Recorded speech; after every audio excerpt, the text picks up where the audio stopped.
Boa noite, pessoal. Boa noite. Nós estamos aqui para conversar sobre a nossa viagem, a segunda etapa da nossa viagem, promovida pela Biarritz Turismo, agora na parte da Bélgica, né, dando continuidade ao nosso primeiro roteiro, que era sobre a França, o norte da França.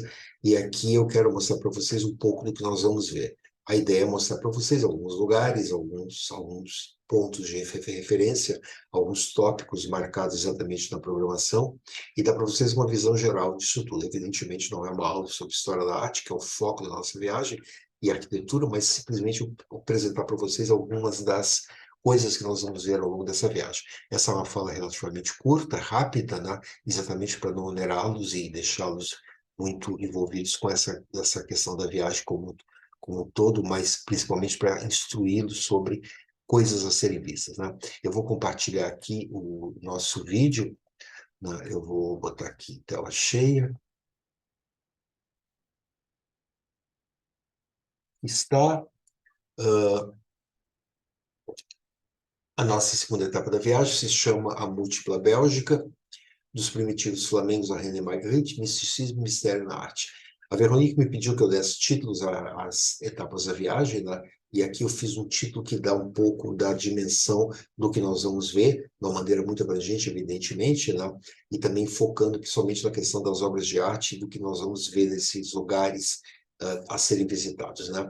Aqui exatamente da questão da Bélgica por ser um estado local múltiplo, um local marcado por uma trajetória, uma história muito intensa, muito rica, muito marcada por muitas mudanças políticas ao longo do período, né? Mas que tem como característica exatamente ser um dos grandes centros de produção artística do Renascimento e do período barroco, que é exatamente a região de Flandres, né? Trazendo até a produção do René Magritte, que é um pintor moderno, um pintor surrealista, né? E eu botei aqui dois tópicos para serem pensados, exatamente o misticismo e o mistério na arte.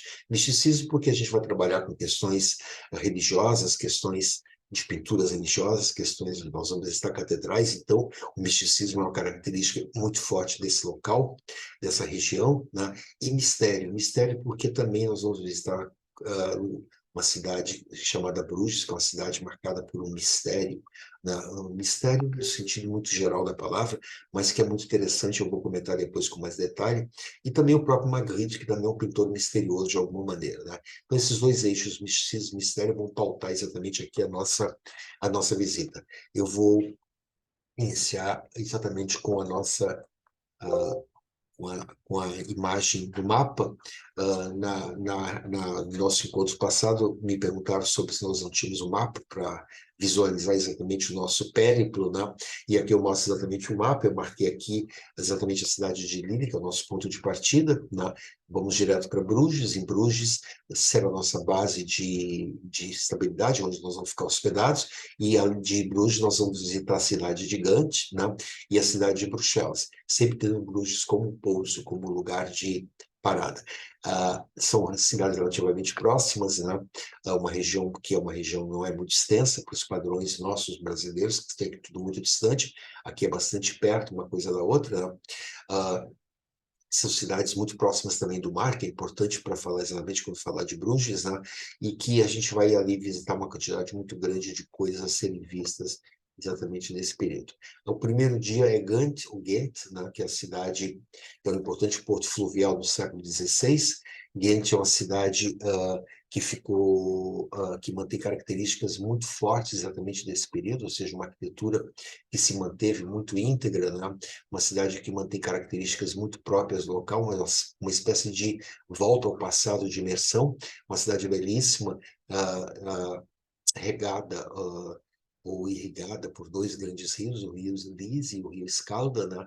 E nessa cidade nós vamos visitar a Catedral de São Bavão, essa catedral que é uma catedral que começou a ser construída no período do medievo, do baixo medievo, exatamente no período românico, e vai avançar até a sua consolidação e com seu término já no pleno Renascimento, ou seja, um período muito longo, né? E nessa catedral está a grande pintura dos irmãos Van Eyck, da Adoração do Cordeiro Místico, que eu vou comentar com vocês, né?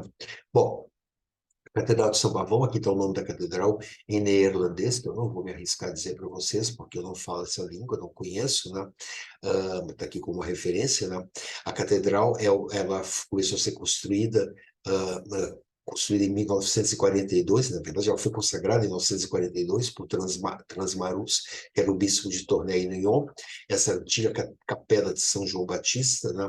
Ela vai ser ampliada em 1038 no estilo românico, e vai se desenvolver ao longo dos séculos XIV e XVI, sempre modificando, sempre alternando, sempre ampliando, sempre se modificando, né? E aí ela vai passar por uma série de transformações, desde uma pequena capela, uma catedral românica, e uma igreja românica, e depois uma igreja gótica, até ser efetivamente consagrada como catedral em 1559, né? Essa igreja, a Igreja de São Bavão, ou Catedral de São Bavão, é uma grande construção que traz exatamente na sua configuração atual todo um período histórico, ou seja, a gente tem aí basicamente mais de 500 anos de história da cidade plasmada nessa construção. As catedrais tinham um papel fundamental dentro das cidades na Idade Média, exatamente porque elas eram o centro religioso, evidentemente, mas também o centro social das cidades. Era em torno das catedrais que tudo se organizava, as congregações, as guildas, os comerciantes, ou seja, todo mundo trabalhava no sentido de que cada cidade tivesse a sua catedral como marco identitário, como marco referencial, como marco distintivo dessas cidades. Então, toda cidade tinha uma grande catedral, essa catedral era adornada com obras de arte, essa catedral recolhia as relíquias dos santos que lhe davam o nome, e assim por diante. Então, essas catedrais são verdadeiros monumentos históricos que plasmam exatamente a história das cidades, a história dessas regiões. Essa Catedral de São Bavão é uma catedral que tem, então, vários estilos agregados na sua configuração. Se a gente começar a observar, a gente vai ver que tem um pórtico lá que é rigorosamente falando gótico, mas também tem áreas muito fechadas, como, por exemplo, as janelias que a gente vai ver lá no fundo, que são românicas, são janelas pequenas, não são grandes vitrais, como as catedrais góticas, né? E é uma catedral coberta de obras de arte, recheadas de obras de arte, porque ao longo dos séculos as catedrais vão se enriquecendo de obras de arte, e na verdade as catedrais acabam se configurando como verdadeiros museus de arte religiosa, evidentemente, mas são verdadeiros museus de arte. A Catedral de São Bavão tem pinturas importantíssimas, né? Inclusive pinturas do Rubens, que é o pintor que tinha a sua casa nessa cidade, e evidentemente que a gente não vai conseguir, não vamos poder visitá-lo, porque a casa, até onde nós sabemos, está fechada para reformas, né? Mas a gente vai poder ver as pinturas do Rubens. Aqui também em Bruxelas, a gente vai ter a oportunidade de ver as pinturas absolutamente fabulosas do Rubens, né? Mas aqui dentro da Catedral de São Bavão, a gente tem uma obra de arte, que é uma obra de arte fundamental da história da arte ocidental, que é exatamente a Adoração do Cordeiro Místico, né? A Adoração do Cordeiro Místico é uma grande pintura móvel, uma pintura, um políptico, né, que rompe com a tradição das grandes pinturas parietais, dos grandes afrescos, dos grandes mosaicos do período anterior, ou seja, do período do medievo, né, quando a pintura passa a ser realmente feita sobre suportes móveis, e uma das características principais da pintura é exatamente o fato de ela ser uma pintura a óleo. A pintura a óleo basicamente foi inventada na região de Flandres, né, ou pode ser quase que atribuída, pelo menos, se não a sua invenção, o seu pleno desenvolvimento, a sua plena execução, pelo Jan van Eyck, que é o grande pintor desse período, um pintor de uma imensa cultura, de um imenso conhecimento técnico. O Jan van Eyck vai produzir essa pintura durante um período muito longo, de 30 a 32, e essa pintura vai ser interrompida numa determinada etapa, exatamente porque ele vai atender demandas profissionais em Portugal, né? Pouca gente sabe, mas a pintura portuguesa, a arte portuguesa tem uma forte influência da pintura da região de Flandres, né? Tem muitas pinturas de pintores flamengos nas coleções portuguesas, no Museu de Arte Antiga e outros museus, exatamente porque havia um comércio muito grande. A região de Flandres era dominada exatamente pelas cortes portuguesas e espanholas nesse período, então havia um fluxo, uma troca muito grande de informações e de obras e de encomendas e de relações exatamente nesse período. A pintura do Jan van Eyck, né, ela começa a ser feita por ele e por seu irmão falece, ele assume a pintura, ela vai ser terminada em 1432, é um grande políptico, ou seja, uma pintura feita em várias partes. Os políticos têm uma natureza narrativa, tradicional dentro da pintura desse período, né? Dividida em vários campos, em várias etapas. O que a gente observa, por exemplo, é que a pintura, o político, que é essa imagem que vocês veem aqui, é uma pintura grande, ela tem 3,50 por 4,60, 4 metros e 60, aqui vocês têm uma imagem exatamente dela. Essas imagens que vocês veem aqui, esses riscos aqui, na verdade, são as placas de vidro que protegem a pintura, ela está dentro de uma caixa de vidro, mas a gente consegue ter aí uma dimensão exatamente do gigantismo da pintura. A pintura fechada é exatamente como aparece aqui à direita, né? Onde essas partes laterais aqui se sobrepõem exatamente à parte central. Na parte da direita começa exatamente a narrativa que vai dar vai ter a sua culminação exatamente aqui no centro. Aparece aqui exatamente a anunciação, a imagem do anjo Gabriel anunciando para Maria o nascimento de Jesus, exatamente o advento da vinda do Filho de Deus ao mundo para salvar o mundo, né? Essa pintura ela está colocada aqui com duas imagens de São João Batista e eu não consegui, são dois evangelistas que aparecem aqui, né? E aqui embaixo as imagens dos dois responsáveis, aqueles que encomendaram ou pagaram a pintura na época, né? A pintura fechada tem esse aspecto, aberta ela tem uma grande amplidão. Na parte superior, ela traz exatamente a parte digamos assim, das referências obrigatórias desse processo, embaixo o verdadeiro acontecimento, que é a adoração do Cordeiro Místico, né? Aparece aqui a imagem de Adão e a imagem de Eva, as duas pontas exatamente do político, né? Aparecem os anjos músicos nas duas laterais, exatamente cantando as glórias de Deus, e no centro aparece a figura de Deus Pai, de Maria e de Jesus, né? É uma pintura, olha, como eu disse, é uma pintura de um requinte imenso, uma pintura de um detalhismo absurdo, né? Uma pintura com um grau de precisão que é muito interessante exatamente porque é uma pintura que não tem mais os limites ou os impedimentos da pintura têmpera, como era feita naquele período, né? Exatamente que a pintura a óleo permite um trabalho mais alongado e um grande grau de detalhamento feito pelos artistas ao longo do processo pictórico, ou seja, a pintura não seca rapidamente, permite então esses ajustes. E também permite esse requinte da modelagem, da representação dos planejamentos, da sombra e da luz, esses brilhos, a representação dos metais, das pedras preciosas, tudo com um grau de precisão muito grande, quase fotográfico, né? Na parte inferior aparece exatamente a chegada dos vários elementos daqueles que vão celebrar exatamente o Cordeiro Místico, que é exatamente a celebração do Verbo, que se dá aqui no centro, né? Aparece aqui no centro também a imagem do Sol, uma imagem de Deus, né? A paisagem é uma paisagem local, ou seja, é interessante como ele traz essa paisagem local, né? Mas ao mesmo tempo uma espécie de paraíso, um lugar que não tem definição precisa, né? Vão aparecer aqui os peregrinos, os mártires, as virgens e assim por diante. Todos esses elementos cercados aqui por esses anjos que adoram o Cordeiro Místico, adoram exatamente a representação do Verbo, da Palavra de Deus, né? E aqui a fonte da vida. O político é uma pintura múltipla, uma pintura com uma imensa riqueza de significados, com um grau de precisão. Então, é uma pintura verdadeiramente narrativa, uma pintura que tem muitos elementos que devem ser observados atentamente para que ela faça sentido como uma totalidade. Então, é um grande discurso dividido em várias partes, todas essas partes convergem exatamente para o centro, né? Dizem respeito à anterioridade, à parte exatamente que é anterior, não ao tempo, mas anterior à própria ideia da existência, ou seja, a figura da divindade acima, e o acontecimento ali embaixo, né? A pintura foi restaurada há pouco tempo atrás, então ela passou por um grande processo de restauro. Nós vamos poder ver uma pintura muito qualificada, muito próxima, talvez, da sua imagem original, né? Pela limpeza das sujeiras e dos desgastes do tempo, né? O que é um privilégio e uma oportunidade. Tem uma característica importante, que é o tipo de pintura que só pode ser vista no local para por qual ela foi feita. Ela foi feita para essa catedral e ela permanece nessa catedral desde sempre. Então, a pintura que basicamente não saiu da catedral. Então, se a gente quiser ver a pintura, tem que ir à catedral. Então, de uma certa maneira, a gente faz aqui novamente aquela ideia dos peregrinos da Idade Média. Nós vamos à igreja ver exatamente a adoração do Cordeiro Místico. Então, nós fazemos uma peregrinação para fazer uma visita a uma pintura de referência, uma pintura mística, uma pintura religiosa, né?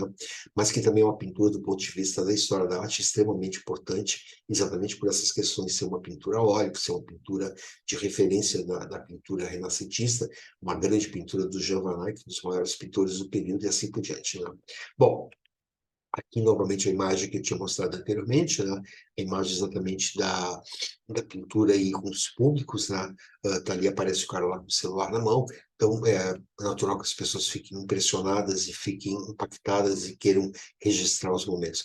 Mas, de qualquer maneira, é um privilégio nós podemos ver a pintura no seu local em condições ideais de fruição, né? Bom, no dia seguinte, nós vamos a Bruxelas, né? Em Bruxelas, nós vamos fazer uma série de visitas, né? A primeira visita ao Atômico, nós vamos passar pelo Atômico, eu já vou falar um pouquinho, depois vamos ao Centro Histórico de Bruxelas, e vamos poder ver um pouco da cidade, o grande centro da cidade, a Grand Place, né, a grande praça central da cidade, um pouco da arquitetura Nouveau, depois vamos fazer uma visita aos museus reais, principalmente a parte do museu que trata dos velhos mestres, né? E visitar o Museu Magritte como última etapa desse dia longuíssimo, cheio de coisas a serem vistas, né? O Atômico, que é a nossa primeira etapa, que é na passagem, na chegada da cidade, é um grande monumento, né? Um monumento que é construído em 1958, exatamente para comemorar e ser a marca identitária da Expo 58, essas grandes exposições internacionais que aconteciam nas décadas de 40 e 50, desde o século XIX até a década de 70, né? Essas referências, e sempre marcadas por algum tipo de arquitetura que crie uma espécie de identidade visual inesquecível para as pessoas, né? O atômio é uma representação de um cristal de ferro ampliado 165 milhões de vezes, ou seja, uma coisa ínfima e minúscula que é ampliado numa escala gigantesca, né? Exatamente para alimentar o imaginário das pessoas, é uma espécie de coisa pós-futurista ou futurista, né? Uma coisa assim da dimensão de uma ficção científica, né? E é um lugar visitável, evidentemente, pode se subir, pode se entrar nas esferas, né? Mas a gente vai passar ali, vai fotografar, porque nós temos outras coisas para ver também, não vai dar para ver tudo. De qualquer maneira, fica essa marca identitária, que é uma marca identitária de uma geração inteira. As pessoas sempre têm essa imagem do atômico como uma espécie de marca identitária da cidade de Bruxelas, né? Bom, na sequência a gente vai para o centro de Bruxelas, aí a gente tem a Grand Place, em neerlandês é Grote Markt, né? Que é exatamente o centro nevrálgico da cidade, onde estão os principais prédios, a Câmara Municipal, a Casa do Rei, né? É o centro cívico da cidade, é um local com uma arquitetura absolutamente fabulosa, um exemplo completo, íntegro, absolutamente não maculado da arquitetura belga do século XVII. Então, é um processo realmente de imersão. Essa imagem que eu escolhi é uma imagem que tem de um grande evento que tem esse grande tapete feito de flores, né? Nós não vamos ver isso, porque não está no período dessa festa, mas, de qualquer maneira, essa praça é o ponto nevrálgico da cidade de Bruxelas, onde todos os turistas vão, então está sempre cheio de turistas, sempre cheio de pessoas. No entorno dessa cidade dessa praça se desenvolve, então, a cidade. É uma região que tem muitos lugares, muitos restaurantes, muitos bares, muitas lojas e assim por diante, mas que tem essa possibilidade de nós fazermos essa imersão exatamente numa arquitetura de um período remoto, numa arquitetura de um período passado. Essas características são muito fortes nessa região que nós vamos visitando, que é exatamente poder fazer uma imersão em outros tempos através de uma manutenção de uma arquitetura muito íntegra desses outros períodos recuados da história, né? Então a gente faz uma verdadeira viagem ao passado, né?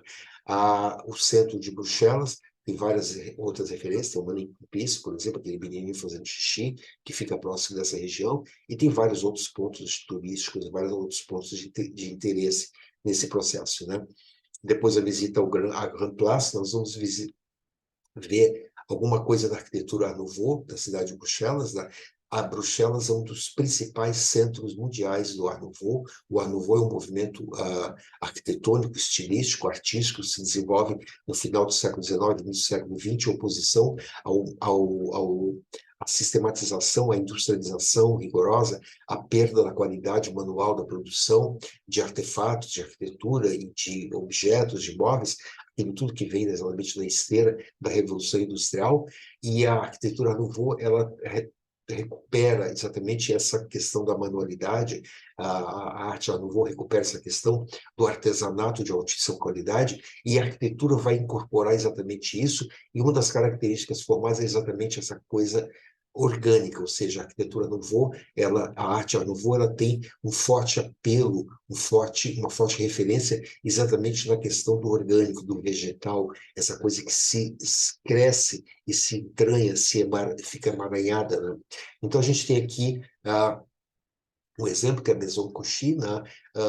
Que não é uma referência como, por exemplo, a do Victor Horta, mas que faz parte desse processo. O Victor Horta é um grande arquiteto que fazia que trabalhava nesse período, que é uma referência internacional para o Art Nouveau. Uma das características da arquitetura Art Nouveau é que os prédios são trabalhados como uma totalidade, não é apenas uma construção com uma decoração. Essa decoração ela é intrinsecamente ligada à própria organicidade do prédio, então há um cuidado muito grande exatamente com todos os detalhes. Então, as ferragens, as madeiras, as portas, as grades, os vitrais, a decoração parietal, tudo é muito orgânico, tudo é muito trabalhado, tudo é muito rico, há uma espécie de ênfase nas formas, essas formas orgânicas. Então, por exemplo, vocês veem ali aquela janela redonda, né?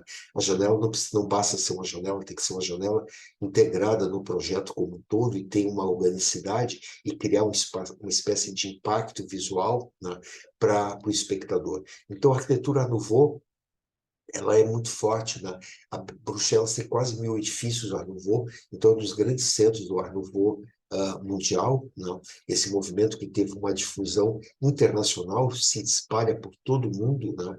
A gente tem exemplos no Brasil, não muitos, mas tem exemplos no Brasil, São Paulo, Rio de Janeiro, principalmente Rio de Janeiro, mesmo aqui em Porto Alegre, no Rio Grande do Sul, nós temos exemplos de arquitetura Art Nouveau. Então, é um estilo realmente internacional. Talvez seja o primeiro grande estilo internacional que a gente vai ter antes do modernismo efetivo dos anos 20 em diante, né?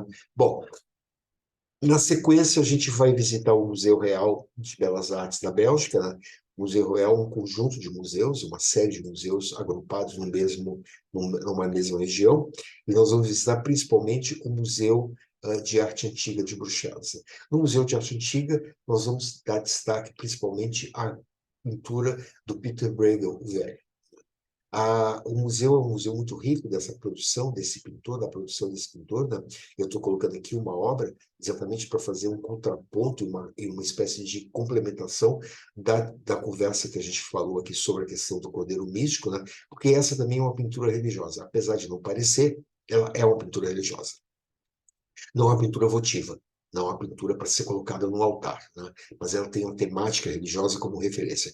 No caso do Cordeiro Místico, é uma narrativa muito mais filosófica sobre a questão da religião. Aqui é uma narrativa mais literária sobre a questão da religião, que trata exatamente da ida de Maria e de José para a cidade de Belém para participar do censo na ocasião na qual nasce Jesus, né? Então, o que vai aparecer na pintura do Peter Bruegel é, primeiro, uma grande descrição da realidade da cidade, da sua região naquele momento. A pintura foi feita após o inverno de 1565, considerado um dos invernos mais rigorosos da história da região, e ele pinta com uma riqueza absurda de detalhes, exatamente todas as atividades relacionadas à cidade nesse momento do inverno intenso. Então, as pessoas trabalhando, passando por cima dos lagos congelados, as crianças brincando, parece novamente crianças brincando aqui no fundo, né? As pessoas em atividade, o grupo de pessoas se dirigindo à grande estalagem para procurar abrigo e alimentação, né? E a gente sabe que o menino Jesus nasce numa manjedoura, num estábulo, exatamente por falta de lugares na cidade para acomodar todos os peregrinos que vieram para participar do censo, né? E aqui no centro aparece o quê? Aqui está o detalhe, a figura de Maria, montada no burrico, e José puxando o animal, né? Então, assim, a parte realmente narrativa que diz respeito à história da Bíblia religiosa, ela aparece aqui num detalhe como parte dessa grande narrativa. É interessante porque, ao mesmo tempo que no Cordeiro Místico a gente tem um distanciamento, é uma pintura na qual nós não nos inserimos, nós apenas observamos, né?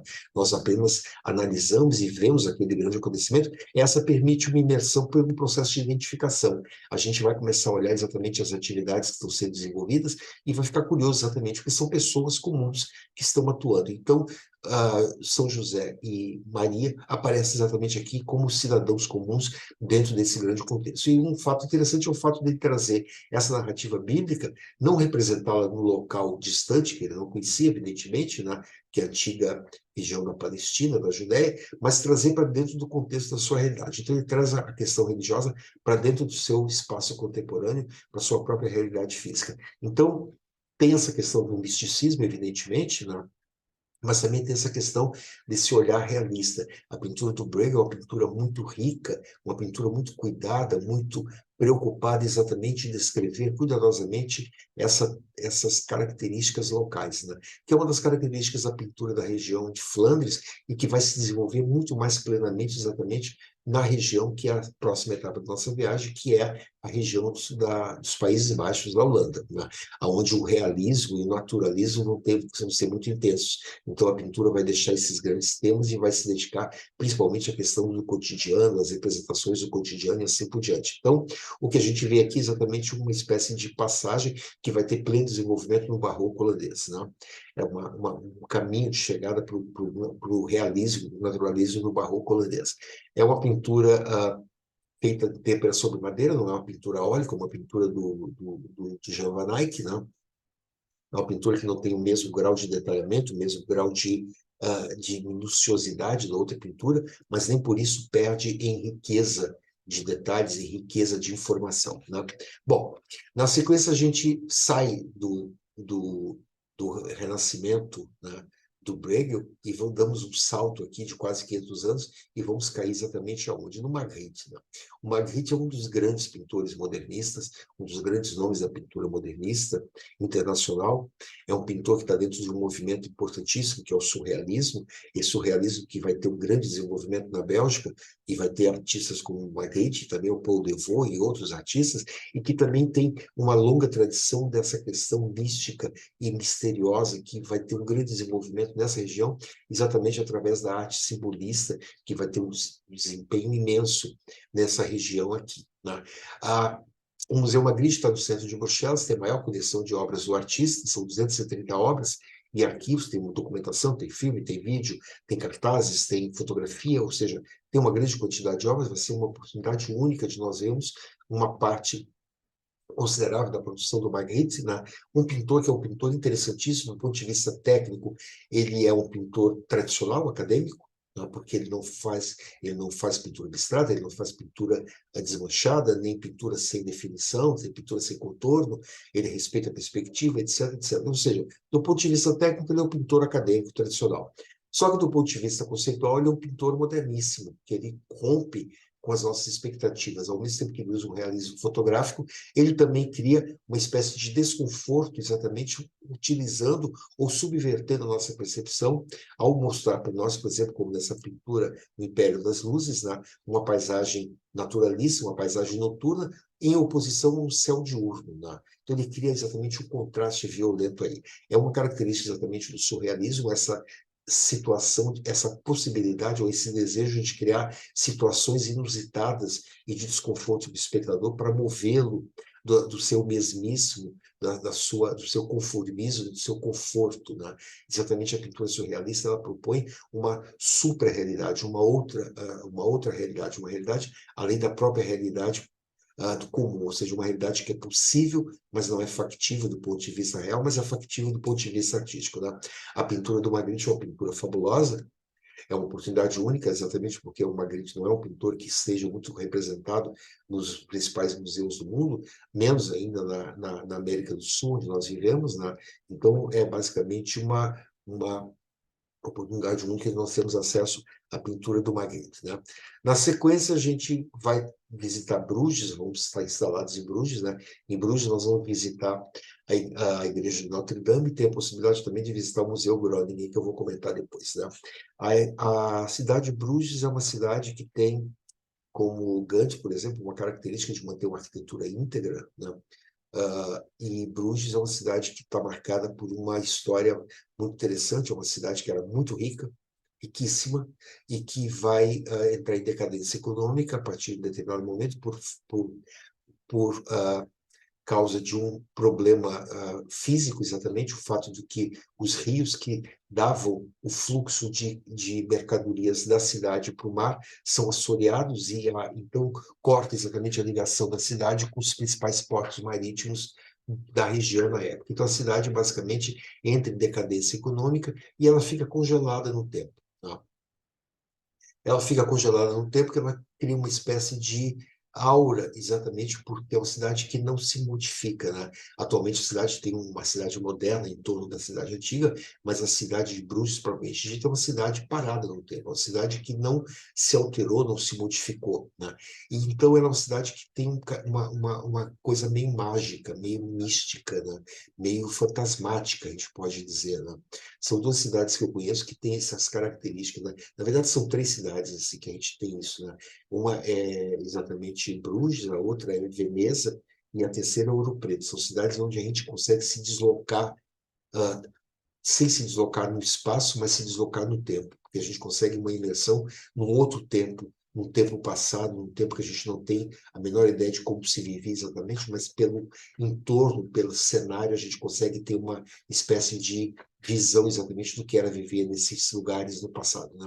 A cidade também é uma cidade marcada por uma longuíssima tradição artística, uma cidade que era muito rica, né, e que formou belíssimas coleções, e também uma cidade que serviu de tema para um grande escritor chamado Georges Rodenbach, que escreveu um romance chamado Bruges la Morte, Bruges a Morta aqui no caso a Cidade Morta, né? E que depois dá origem a uma ópera também belíssima chamada A Cidade Morta, que eu já coloquei nas referências para vocês, né? A cidade de Bruges é uma cidade que permite exatamente essa imersão, né? E nós vamos ter a oportunidade de pernoitar em Bruges, o que vai permitir que a gente consiga ver a cidade vazia de turistas de noite, ela esvazia de turistas, então a gente vai conseguir ter uma visão bastante precisa do que é uma cidade antiga parada no tempo, né? Bom, de qualquer maneira, é uma cidade linda, é uma cidade que deve ser visitada sem mapas, sem guia, sem celular na mão, sem máquina fotográfica, ou seja, é simplesmente uma cidade para flanar, para passear, para andar, para entrar nas igrejas, para fluir da cidade, para deambular pela cidade, né? Porque é uma cidade realmente mágica nesse aspecto. Uma cidade belíssima, né? Bom, em Bruges a gente vai visitar a igreja de Notre Dame, que está dentro da nossa programação. A igreja de Notre Dame é uma igreja católica que começou a ser construída no século XIII e vai até o século XV, né? Tem as mesmas características que todas as igrejas desse período, é uma igreja híbrida em termos de estilo. E dentro dessa igreja a gente tem a imagem eu vou deslocar aqui para vocês verem melhor, né? A imagem da Virgem Menino Jesus do Michelangelo. Essa escultura foi uma escultura comprada por ricos comerciantes de Bruges por volta de 1500, na época da vida do Michelangelo, é a única obra da Itália do Michelangelo que saiu da Itália durante a vida do artista, né? Ela vai para Bruges, ela vai ser uma peça votiva dentro de uma capela desses dois irmãos, né?